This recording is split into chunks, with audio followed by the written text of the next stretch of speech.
帕測蘭品牌德國洗車液有效去污之外咧，亦都帶有輕微嘅線水功能，小泡易過水，亦都冇生物危害成分，保護環境用得安心。私家車同埋電單車都適用，黐咗 web 紙都用得㗎。而家仲有埋日本製玻璃鍍膜連去油膜套裝賣，簡單 DIY 就可以令到玻璃有3至6個月嘅鍍膜功效啦。套裝優惠價232蚊，洗車液同玻璃鍍膜嘅教學片，掃畫面上面 QR code 就能夠揾到同埋買到啦。好啦，我哋終於可以試到咧寶馬嘅 iX1 啦。咁呢部係 iX1 嘅 X-Line 版本咁樣。咁啊，好開心，因為車主咧就肯相借一部啱啱落地嘅 iX1 俾我哋啦。咁我哋今日同大家咧去長談一下呢部 iX1。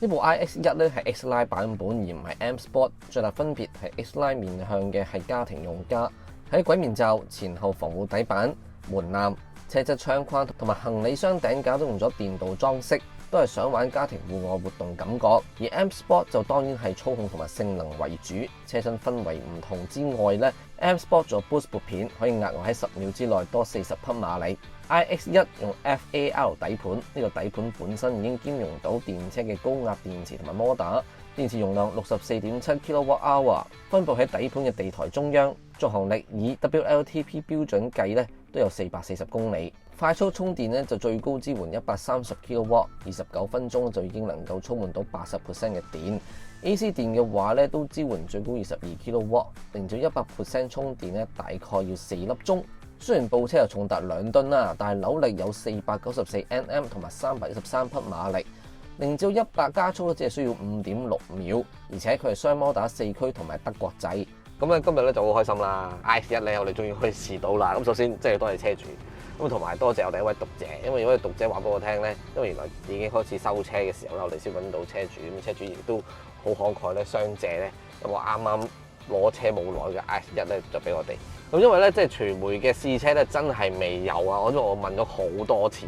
就因為可能佢想交車先啦，咁跟住之後先至俾傳媒試車啦。咁所以我哋等到呢一刻咧，其實咧傳媒都係未有傳媒車可以試嘅。咁所以今次咧可以能夠咧相借到車主嘅車咧，咁啊亦都再一次感謝咧車主咧就再相借呢部車俾我哋。我今次嘅試駕咧就會集中喺呢部車操控性能之外咧，都想講下大家都好關心究竟佢同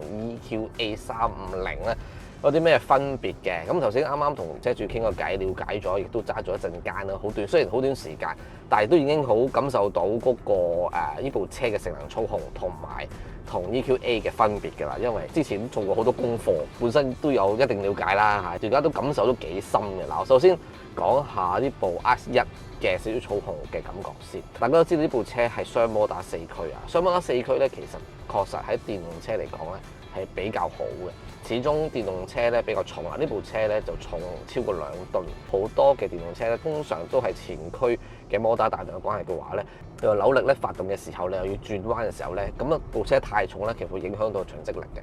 咁但係如果4驅嘅話咧，其實咧就呢件事咧就會比較咧好好多。當然呢部車成400幾 Nm 啊，你唔需要擔心佢係咪好重好成，因為其實佢本身嗰個扭力帶動之下咧，佢本身部車好輕盈嘅。咁啊呢部車都313匹，咁所以我而家即使喺 normal 嘅模式去駕駛嘅話咧，你都會感覺到呢部車咧一俾油咧，其實部車就會去，亦都冇遲緩嘅任何情況出現嘅，揸起上嚟咧好舒服，好得心應手，加速力都好爽快。咁啊呢個係非常之值得一讚嘅地方嚟嘅，你唔需要話刻意去到咩 sport 啊模式啊或者乜嘢模式咁樣。咁啊另外咧都要讚嘅就係佢嗰個懸掛，咁啊佢懸掛我非常之中意啦。首先佢個懸掛咧就係今次就係標配咧就係呢個 M Sport 嘅懸掛嚟嘅，咁所以另外加錢，其實真係幾抵嘅。前不嬲咧 M Sport 嘅懸掛都要加錢啊嘛，今次又唔知點解待你又好喎，喺 iX1 上邊咧就唔需要加錢。咁啊呢個 M Sport 嘅懸掛咧，唔好以為咧佢好硬朗得好緊要，令到佢本身即係逢係過一啲路面嘅地方啊，或者凹凸路面嘅地方嘅時候咧，就會好死硬啊咁樣，令到你本身喺即係駕駛上邊有唔舒服嘅感覺喎。我又覺得啱啱相反喎，佢唔單止企身啦，但係佢喺即係累震個表現咧係非常之出色嘅喎，即係亦都係好舒服嘅喎，非常之唔錯。今次嗰個調校我好中意呢個調校，起碼咧即係譬如頭先我哋過彎嘅時候咧，佢唔單止保持到車身平衡，喺直路普通路面，就算我低速嘅時候，明顯好感受到一啲坑渠個位、路面嗰度位咧，你都唔會覺得好辛苦嘅，你都唔會覺得呢個車身咧好拋動啊、好挫啊、好蹬啊咁樣，亦都唔會有呢個感覺嘅。所以今次係真係幾好嘅。嗱咁啊，其次咧就係寧靜啦。咁啊嗱，呢個 S1咧就一定係家庭車為主啦，即係因為 X Line 啦。電動車咧雖則冇咗呢個引擎聲啦，咁但係好多時電動車咧，佢嗰個輪拱聲咧都會好容易傳翻入車籠入邊嘅，咁啊令到咧嗰個輪拱聲會突顯咗個輪拱聲個大。咁但係呢部車係冇。我諗而家喺收音咪咧，大家都應該好清楚收到而家環境聲好靜。就算風聲亦都冇嘅，即係風切聲切入車籠裏邊個聲音都冇。上車啦，我俾油啦。其實我唔係俾好大油門嘅，個油門唔係俾好大力嘅啫。嗱，因為即係冇轉數錶啊，我唔可以話俾大家聽個轉數幾多。我只能夠話俾大家聽咧，我係踩好輕微嘅油門咧，其實部車咧就已經咧好有動力去帶動㗎啦。完全咧唔需要擔心咧佢任何嘅動力不足啊情況出現，而的士要係過彎嘅時候咧，佢都好定啦，部車四平八穩啦，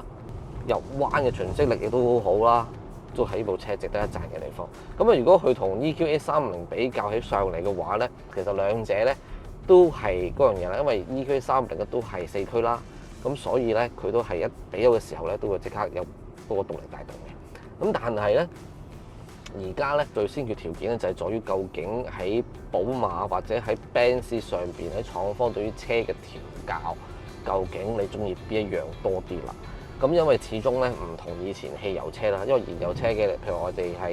引擎啊、波箱啊、懸掛啊、底盤啊各樣調教咧，都係反映到呢個車廠本身咧點樣去對待呢部車，希望部車係點樣嘅動態表現嘅。咁但係咧去到電動車嘅話咧，冇咗引擎，冇咗波箱啦。之後咧，你單係摩打，所有摩打一樣噶嘛，咁所以咧就好注重就可能懸掛啦、底盤啦，或者係電腦嘅調教係點樣樣。咁啊，所以就睇下你中意啲乜嘢啦。問我兩者嘅分別，最大嘅分別就係在於，如果你中意寶馬呢一種嘅操控嘅，即係寶馬向嘅朋友，你會覺得哇，唔錯，都係有翻寶馬嘅精髓嘅駕駛感覺體驗俾你。咁如果你話唔係嘅，我就係純粹貨揸車。貨呢個代步，我想好舒服嘅，咁就係 Benz。佢有 ACC 啦，即係主動式巡航啦。咁佢30公里以上咧就開啟到㗎啦。咁頭先我都試咗一陣間，咁啊都幾方便幾快。咁樣即係喺軚盤上咁樣撳個掣就已經可以即刻啟動到。咁個內籠咧其實同呢個二系嘅 Active Tourer 咧就同出一轍啦嚇。咁大家見到佢，咁啊一個10.25寸嘅數碼儀錶板，一個10.7寸嘅中控屏幕。系統咧就用 iDrive 8啦，我頭先問過車主，佢覺得 iDrive 8係點嘅，咁啊佢又覺得係好用嘅，咁但係咧 manual 咧咁多嘅 apps 咧，開頭係要少少時間適應去揾嘢嘅，咁啊適應咗就冇問題㗎啦，咁但係佢整體嚟講咧都算係好用嘅。咁啊當然呢個中控屏幕係反應靈敏啦，好快啦 ，OK， 咁啊可以裏邊 set 到晒好多唔同嘅東西啦，咁但係喺我自己角度咧，我都係寧願多少少嘅實體按鍵啦，例如咧，如果佢呢個冷氣咧係有翻冷氣嘅即係調校俾我就好啦，如果唔係都係要喺翻個 mon 度校，咁 mon 得壞咗就麻煩啦。咁啊而家咧佢呢個設計咧就係成個中控咧。呢份嘢咧係近車主22mm 嘅，佢嘅意義咧就係希望可以俾車主更加容易去做一個觸控同埋個控制。Okay? 但係我都嗰句，如果要直覺控制，都係最好有翻實體鍵，係比較好嘅。其實咁啊，另外啦，咁啊去翻中旋位啦。呢個中旋位咧，佢哋有一個好勁嘅 terms 嘅，叫懸浮式大型手枕，唔知乜嘢咁樣。咁我覺得呢個名係非常之唔知做乜啦，好奇怪。我就當佢係懸浮嘅中旋位就算啦。咁冇咗波棍㗎啦，變晒做按鍵。OK， 咁啊中唔中意咧？你都唔中意，你都要接受，因為而家所有電動車都係撳掣嘅。咁亦都因為冇咗波棍嘅問題啦，咁所以佢一定係有翻一個節物嘅空間俾你㗎啦。你下邊有個節物空間。有呢個2個杯架，前面都有呢個直立式嘅手機無線充電位，就係咁啊！佢呢張凳咧其實係有按摩的功能嘅，咁啊椅背位係有嘅，有幾舒服嘅，因為我頭先試過，咁又齋落按住都幾舒適咁。咁啊如果你話坐嘅感受方面咧，其實係唔差嘅呢一張凳，因為咧我幾中意佢腰部位嘅海綿，因為都幾即係可以承托到我嘅腰。咁啊喺長途駕駛嘅時候咧唔會辛苦。咁首先大家都知道啦，咁啊 RX1 咧其實就係用 FAL 底盤啦，呢個底盤已經係兼容電動車啦，咁所以咧大家見到佢個電動車嘅底盤之後咧，佢嗰個地台咧都係非常之平坦嘅。好，咁但係咧後座嘅空間咧，我之前即係喺 showroom 嘅時候都同大家講過啦，係我有少少失望，因為我以為咧用咗新底盤之後咧，其實佢會更加之闊落嘅。咁但係咧而家係合理嘅，其實就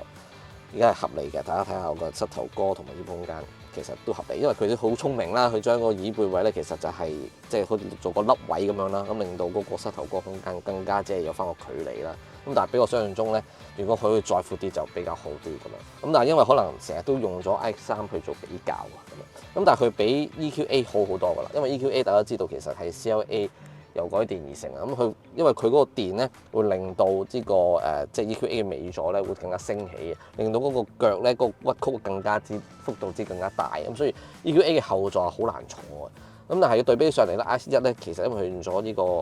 FAL 底盤之後咧，成個嘅舒適咧係有喺度嘅，你可以將隻腳伸前啲都得嘅咁樣，咁啊所以嗰個環境係 O K 嘅。咁另外就有分區冷氣啦，兩個 Type C，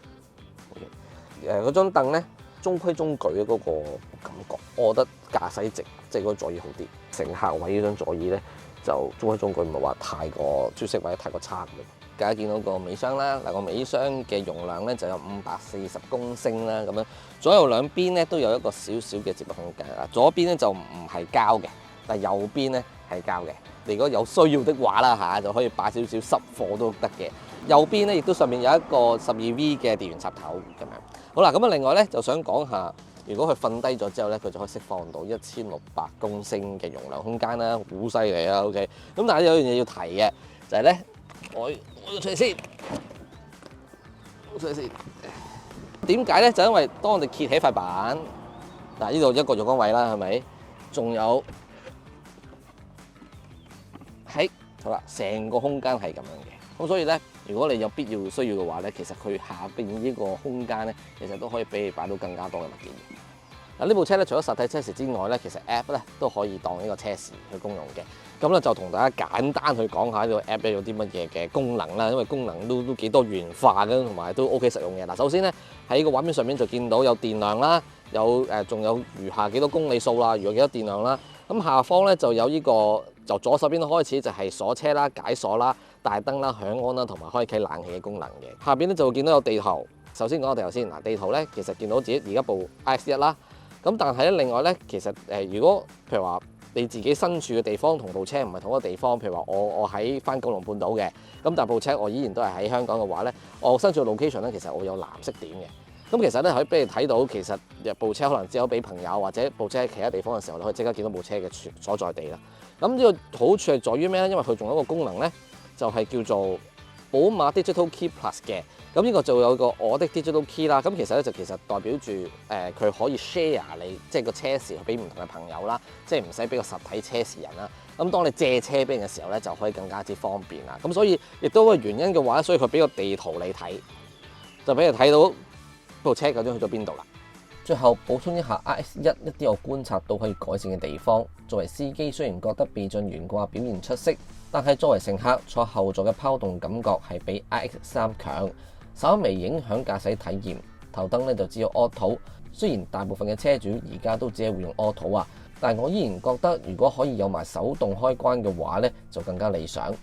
要同 RX3 比，首先大家要諗清楚自己嘅需求。德國製雙摩打4驅 FAL 底盤對唔少車主嚟講咧係好有吸引力，但若然你係需要更加多嘅後座空間、更加舒適嘅後座乘坐感，重點係又唔介意中國製嘅話，RX3 我依然係會推介俾你嘅。嗱，我嘅睇法就係咁啦，唔知道大家又點睇呢？不妨一齊討論下。我哋下一條片再見。